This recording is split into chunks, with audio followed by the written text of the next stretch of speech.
In the year 227 BCE, in a palace of black lacquer and crimson silk, Death walked calmly through the gates. He did not carry an army. He did not wear armor.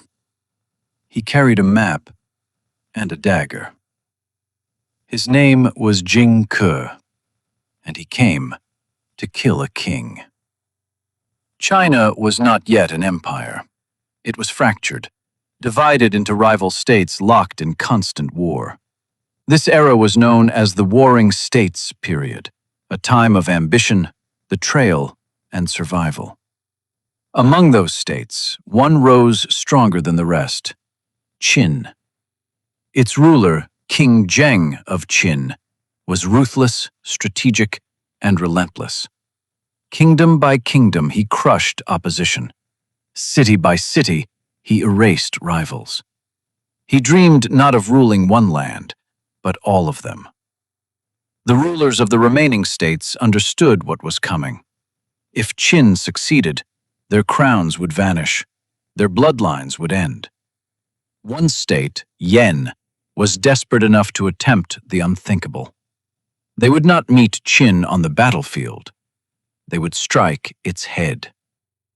Prince Dan of Yan recruited a man willing to sacrifice everything: a scholar warrior, a swordsman, a patriot. Jing Ke. He knew the mission was suicide. He accepted anyway. The plan required deception. Jing Ke would travel to Qin under the pretense of surrender. He would present two gifts to King Zheng: a map of captured territory and the severed head of a Qin general.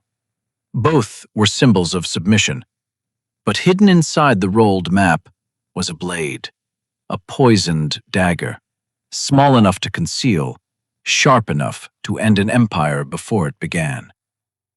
Jing Ke traveled west toward the heart of Qin power. At the Yi River, legend says he paused. He sang a farewell song to the wind. He knew he would not return. The palace of Qin was vast and heavily guarded.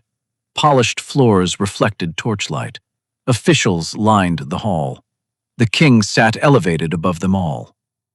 Jing Ke approached slowly. He knelt. He presented the severed head first, then the map. As King Zheng leaned forward to examine the territory, Jing Ke unrolled the scroll. The dagger fell into his hand.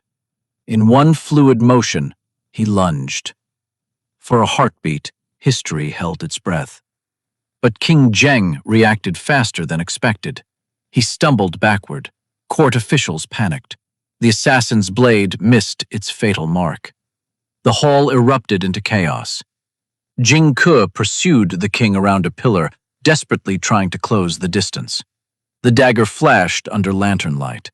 The future emperor fled, unable to immediately draw his long ceremonial sword. In the confusion, an official shouted instructions. The king managed to unsheath his weapon and strike back. Jing Ke was wounded. Still, he hurled the dagger one final time. It missed. The blade embedded into a column. Moments later, guards overwhelmed him. The assassin fell, but not before proving something terrifying.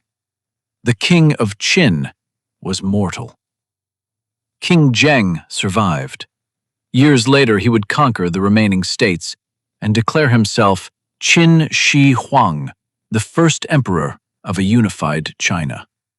He would standardize writing, build massive infrastructure, begin early Great Wall fortifications, commission the terracotta army to guard him in death. But something changed after the attempt on his life. He became more paranoid, more severe. He expanded surveillance, silenced critics, buried scholars. The shadow of Jing Ke never left him. Because the assassination attempt revealed a truth no ruler wishes to confront.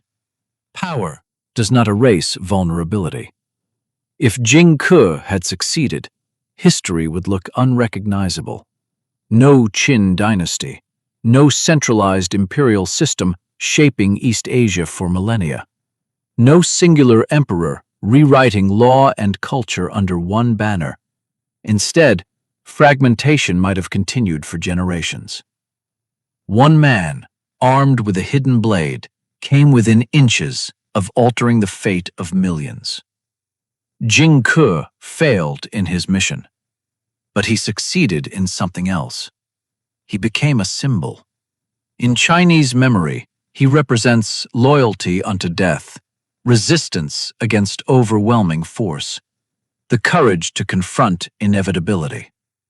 His story survived not because he won, but because he dared. Ancient China was not built only by emperors and generals.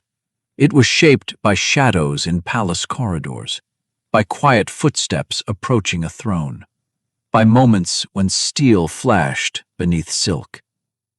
The Warring States period ended with unification, but the image of Jing Ke lunging forward, dagger in hand, remains frozen in time. A reminder that history is fragile. Empires rise, crowns glitter, walls stretch across mountains. But sometimes, everything depends on the distance between a blade and a heartbeat.